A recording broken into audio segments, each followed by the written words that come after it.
time. Nothing new. Someone get back up.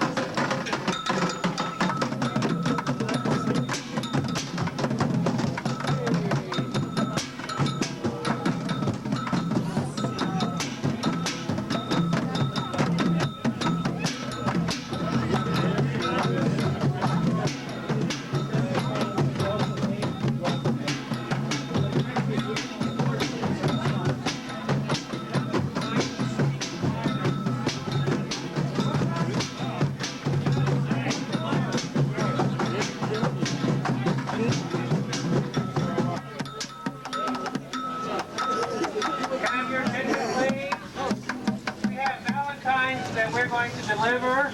We'd like everybody here to sign one. Anissa's right here with the big hearts, and we'd like you to sign a Valentine, give it to Anissa or other people. We're going to take some. You're going to be taking those Valentines and delivering them later today.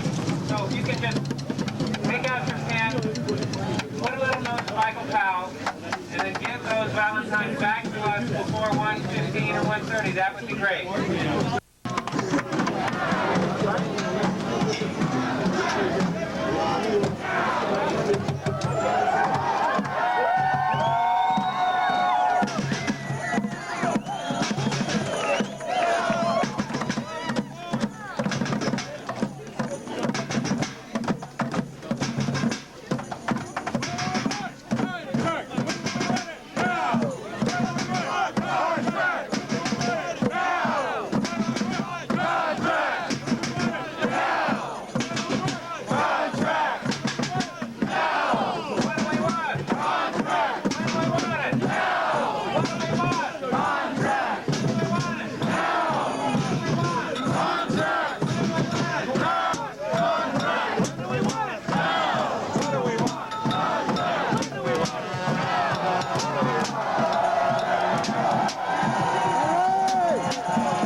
United will never be defeated. Workers united will never be defeated. Workers united will never be defeated.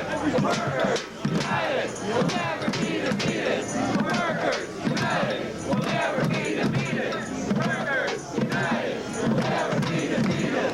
Workers united will never be defeated.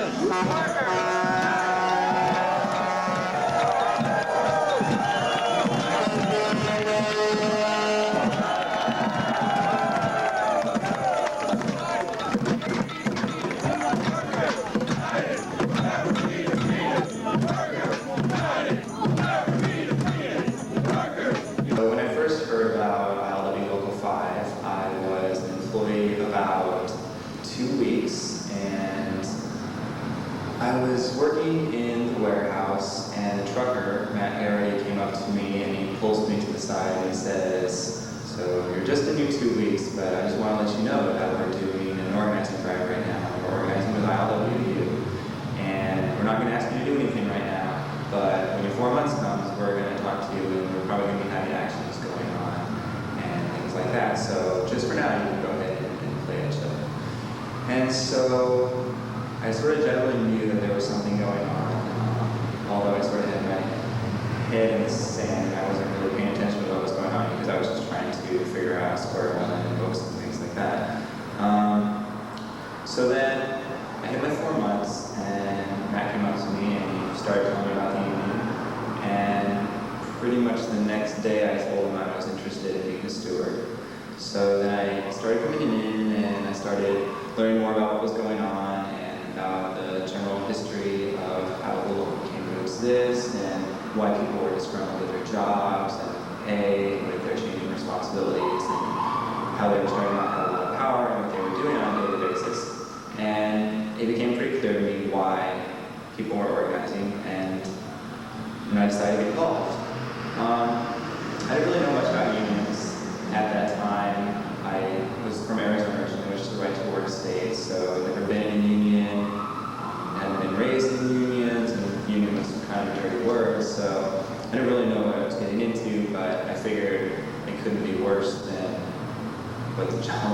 was. So got involved, and at first I was just going to steward meetings, and I was helping with some actions and leafleting and things like that.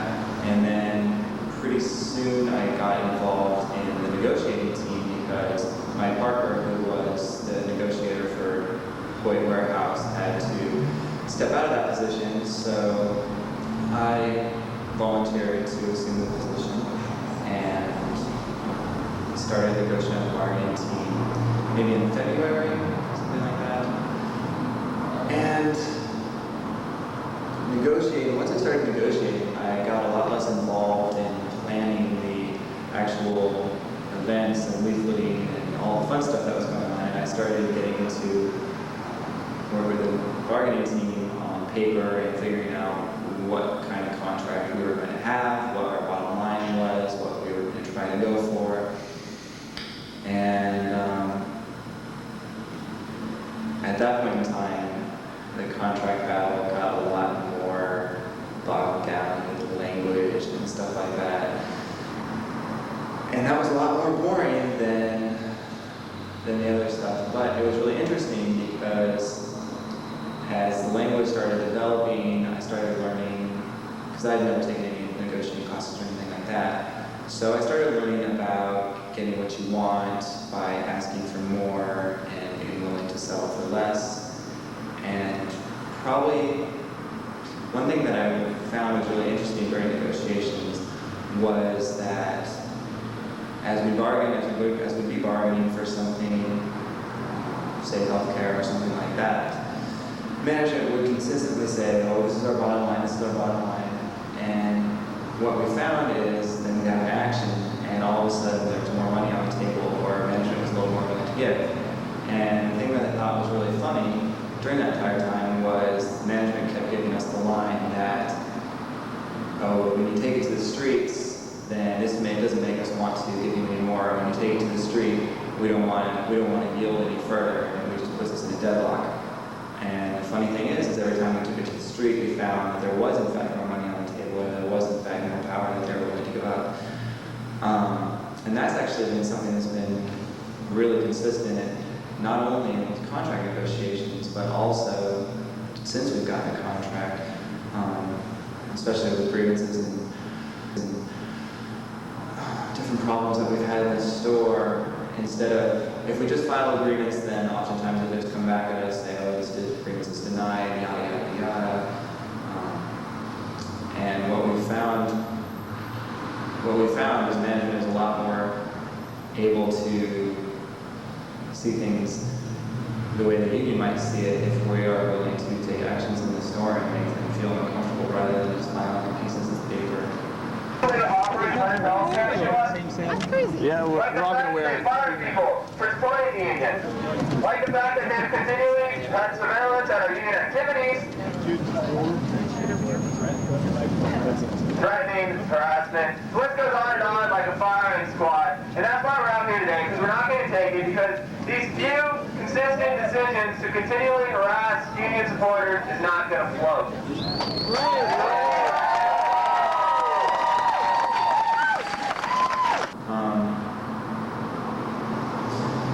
I became a member of ILW Local 5 when the contract was signed, but the reason I became a member of ILW Local 5 was because I had put a year of my life into it, and in putting a year of my life into it, I had become totally entrenched in what this thing was that we were creating. And I mean, I helped write the Constitution, and obviously I helped write the contract, and basically what happened is I started taking ownership in my job, and I started taking pride in what I came to work every day to do. It wasn't like something that I dreaded. I mean, sometimes I dreaded coming to work, but oftentimes I wouldn't dread coming to work because I knew that I was going there, and throughout my day I wasn't only shelving books or pricing books, I was also making sure that Joe 2 tables away wasn't getting talked to by management unfairly, or I was making sure that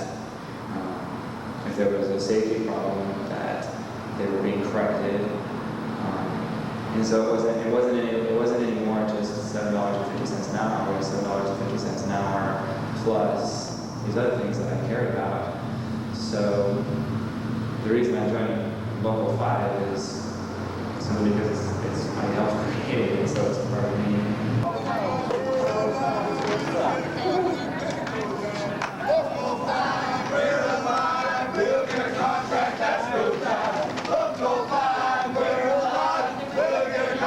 So since we got the contract with Powell's, things have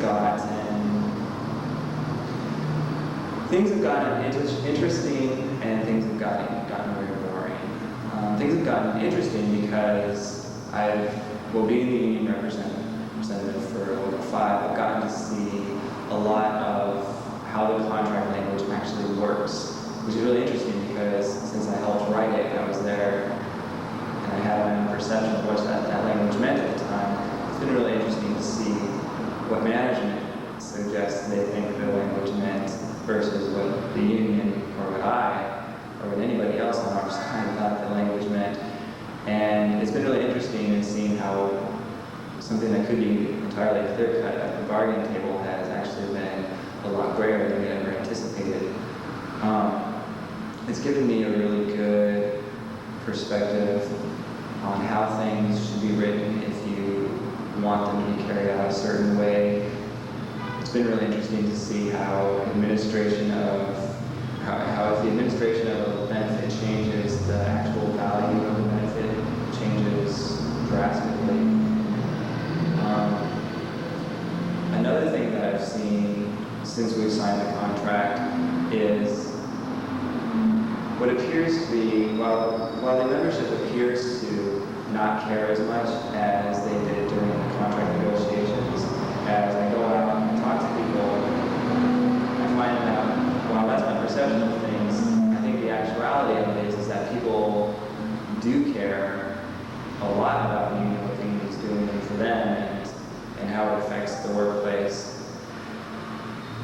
But the difference is people are not out on the streets as often, and so it seems that there's just sort of a general lack of action going on right now. That isn't necessarily a bad thing. It's just it's hard to determine exactly what your power base is when your power base isn't out causing the ruckus.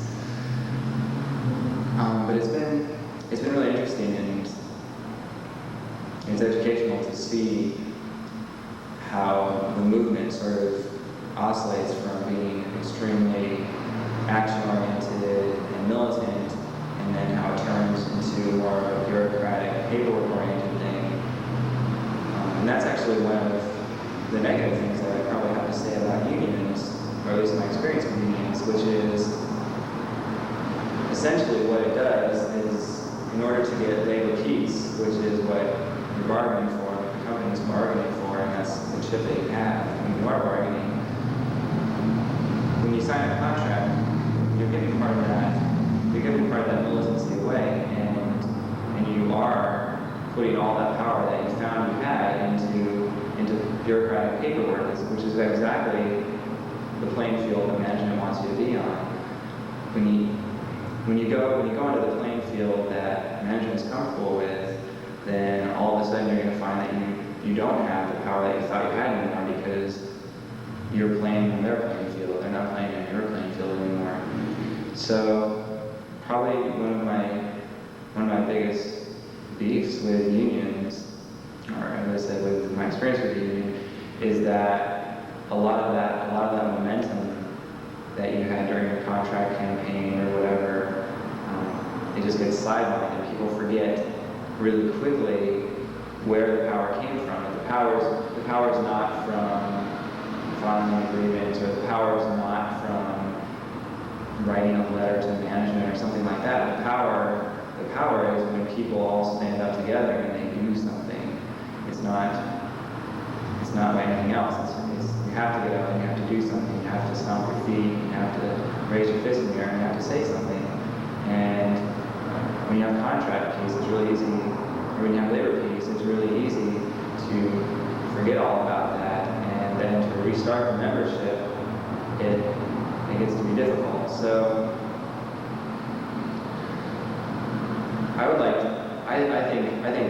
really good thing that unions could do is to have a continual membership drive, whether internal or external campaigns going on, so that the membership doesn't get lazy, so that people don't forget where their power comes from. But then once again, that's really difficult because you're gonna run out of energy, you're gonna be burning people out, and so currently I'm trying to figure out and talking to people and finding out where everybody is.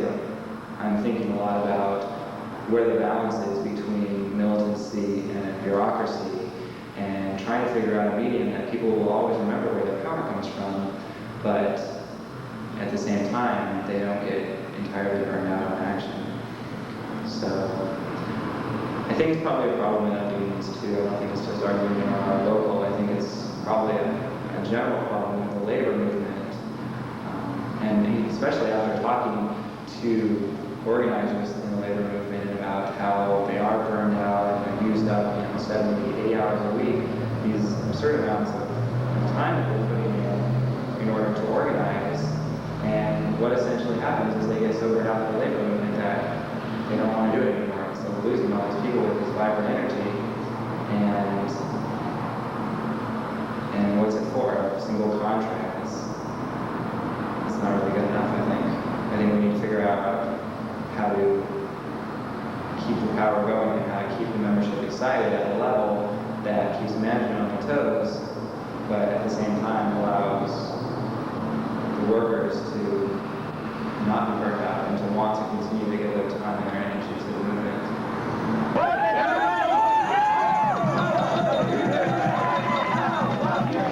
Michael Powell, love your union. Michael Powell, love your union. Michael Powell, love your union. Michael Powell, love your union. Michael Powell, love your union. Michael Powell, love your union. Michael Powell, love your union. I feel the love now. I think the love is here. And I see Michael and his new bride, Larry Longshore.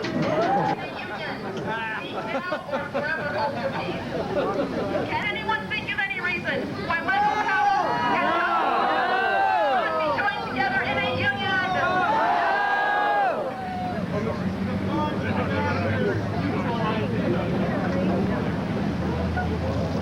Michael and Larry will now speak their vows to each other.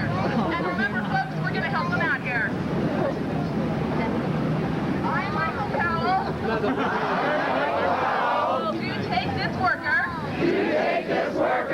to be joined with me in a union.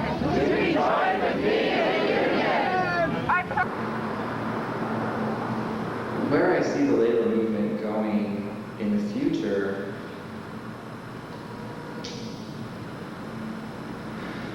well, I'm concerned about society and Earth in general, and I think that we're all sort of heading to hell in a handbasket right now. So I see a couple different problems. I see problems with the environment, I see problems with labor, I see problems with race, I see problems with sexism. I see all these different problems, and so I see that things need to be categorized in terms of what's the most important, what's the next one most important. And to be honest with you, I don't see labor as the most important thing on our plate right now. I actually see the environment as the most important issue at hand. If we don't clean up our environment, then obviously we're not going to have an environment to live or work in, and then who gives a rat's ass about the labor movement? I mean, if we completely destroy the earth, then who gives a flying care about it? So I actually see the entire notion of the WTO, the Teamsters and Turtles Together at Last. That was a nice slice of the pie to start with, but it didn't go far enough. It didn't continue with that coalition building as it really needed to. I think that the ball's really been dropped both on labor's and environment side.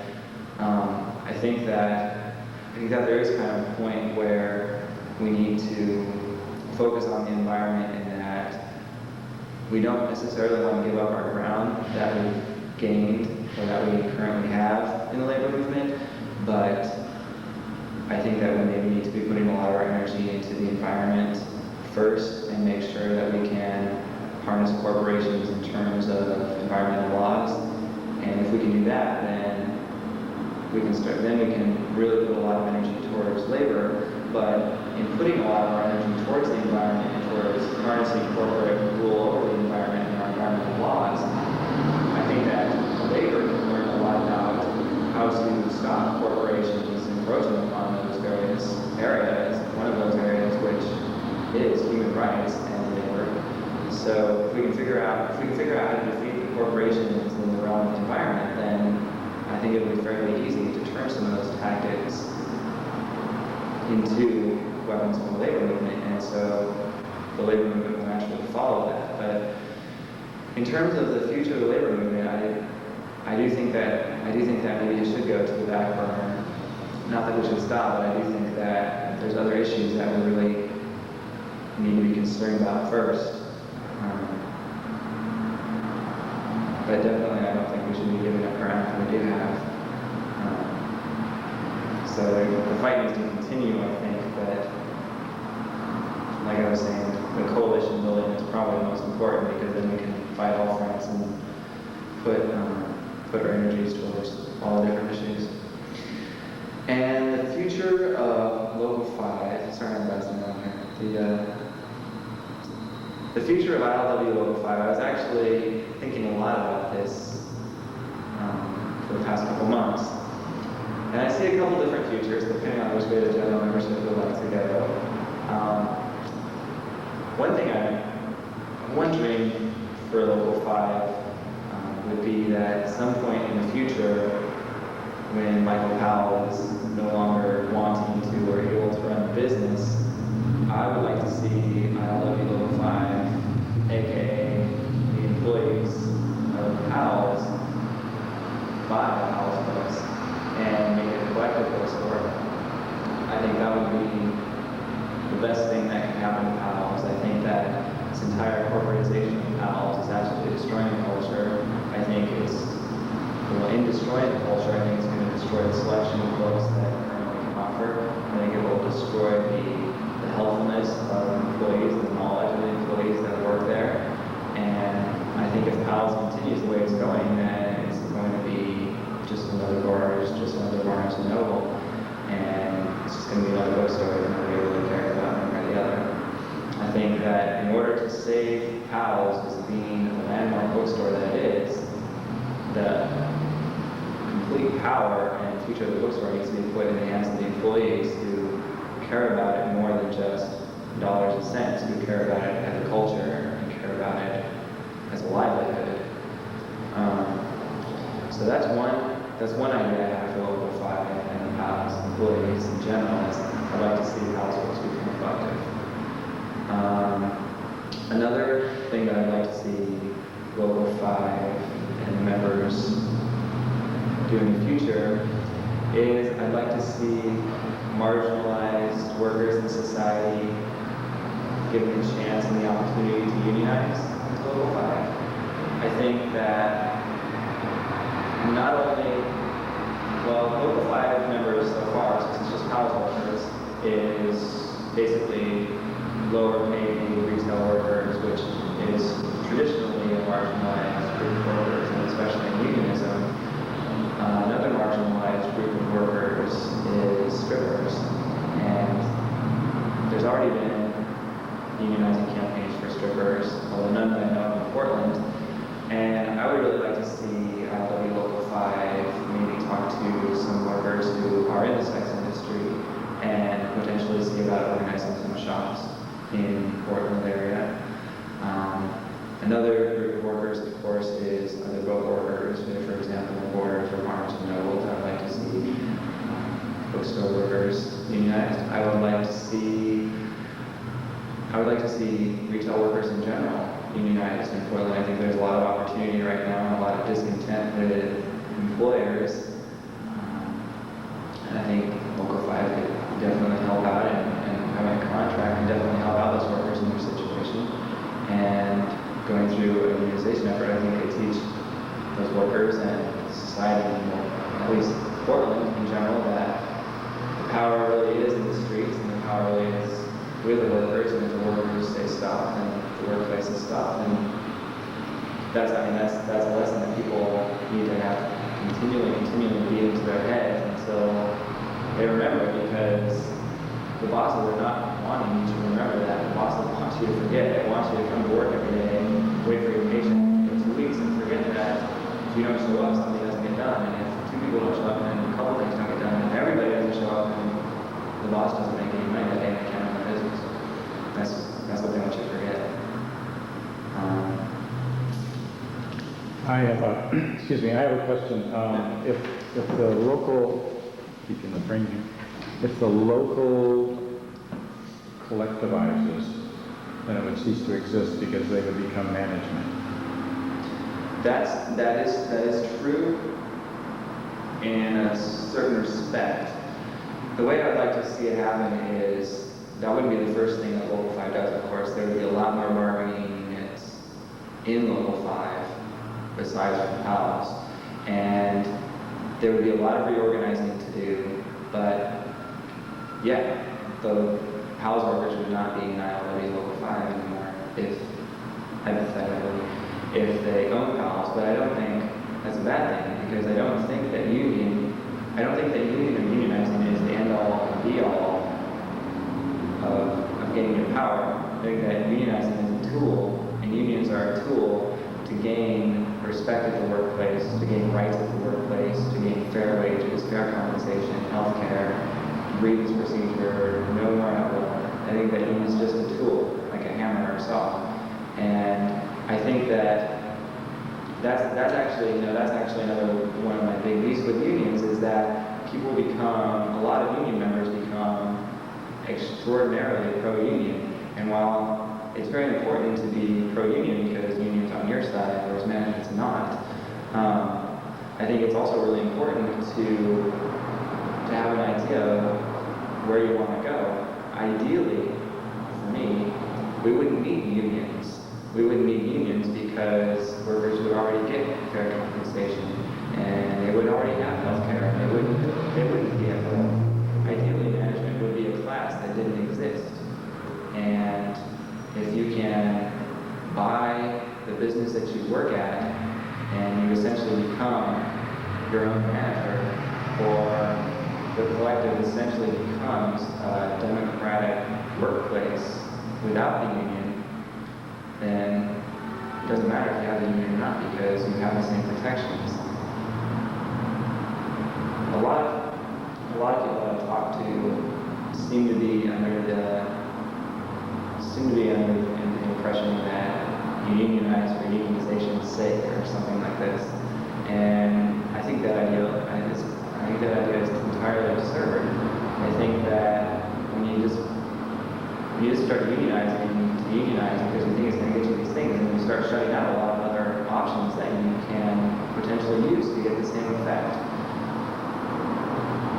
One thing that I see that really bothers me is that unions almost become like a sports team. And I see a lot of people running around, and they got a union tattoo, or they've got their union paraphernalia on their hats and their shirts, and that's great. That's great that they're proud of this organization that they're a part of, and that gives them rights in the workplace. But I think you have to be really careful and not sell yourself entirely to any idea, because I think that there is the danger of, if you give yourself entirely to a union, any union, then there is the danger that you're giving away your power to another organization. And I think that organizations are not inherently corrupt, but I do think that organizations have the inherent ability to steamroll over the rights of individuals, whether it's corporations, whether it's government, whether it's unions, anything. I think that whenever you get into a collective state, that there's always the potential that the individual is going to have their rights infringed upon. And so I think you need to be really careful not to give yourself entirely over to unionization, and not to give yourself entirely over to corporatization, and not to give yourself entirely over to any sort of collectivization, because I think that I think that the only way that any one of those things could ever work, and any of them potentially could work, you have to be thinking about it. You have to be thinking about what it's doing, and if it's going overboard in one way or another, and where you really stand in it all, not where the party line stands with it, not where what their picket sign says. You need to be thinking about what you think about the situation, not which organization it's not. So, to get back to the earlier question, which is, wouldn't the PALS employees not be Local 5 anymore? Potentially they wouldn't be if they wanted to make PALS waste store effective. Potentially they would be able to completely eradicate the management classes, and they would be able to become their own management, their own democracy within the workplace. However, another potential for that is ILW Local 5 could have a section of the local that was more an affiliation rather than a union, and you could belong to this workers' association that had similar kinds of structures as unions and drew a lot of its philosophy from the union, but wouldn't necessarily be a member of Local 5, or they could be a member of Local 5. I mean, that's the thing is we are our own local, and so however we want to define who's in the local and who's not in the local, it's up to us at this point in time. And so if we wanted to make a definition where PALS workers who own their own business were allowed to be in the union, then it would be tricky, and we would have to figure out some language in order to accommodate that, but I think it would be possible. There's actually another group of workers who have talked about unionization, and they own their own business, and we've talked a bit about it. And while it's a complicated situation, it's not something that can't be done. I mean, anything can be done. It's just a matter of being diligent and writing the language that allows for it.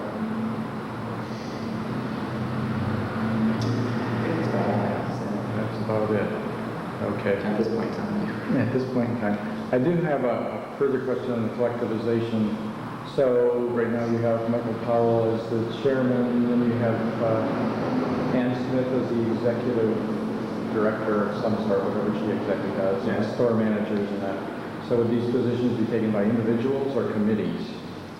I would see those positions taken by committees, and really what I would see happening is, because, well, management is defined by three things, which is the ability to hire, the ability to fire, and the ability to discipline. That's basically what the difference of management is. And what those three things basically boil down to is if you have prescribed power over another individual. What I would see in a collectivization is that anything that assumes the power, any of those three items, would be taken on by a committee of a representation of the entire corporation. In fact, very similar to an executive board of the union, but probably larger. In terms of hiring, for example, if literature had 15 hours to fill, then I would see them submit a paper to whoever it was that would post it. They would post it, and then the applications would come in, and then the team for literature, humanities, or whatever team it was, would review the applications, conduct group interviews where one person would come in and the team would get to interview them, and then based on those interviews, they would take a vote as to who they wanted to employ at PALS. And that's how hiring decisions would be made. Firing decisions are probably a little more complicated. I haven't really thought that through all the way. I know there's a way to it, but there's collective democratic workplaces, so it's not a question of can't be done. It's just getting the information from someone else that has done it successfully. And then in terms of discipline, that would probably be done in a committee as well. Probably very similar to our judicial system in America.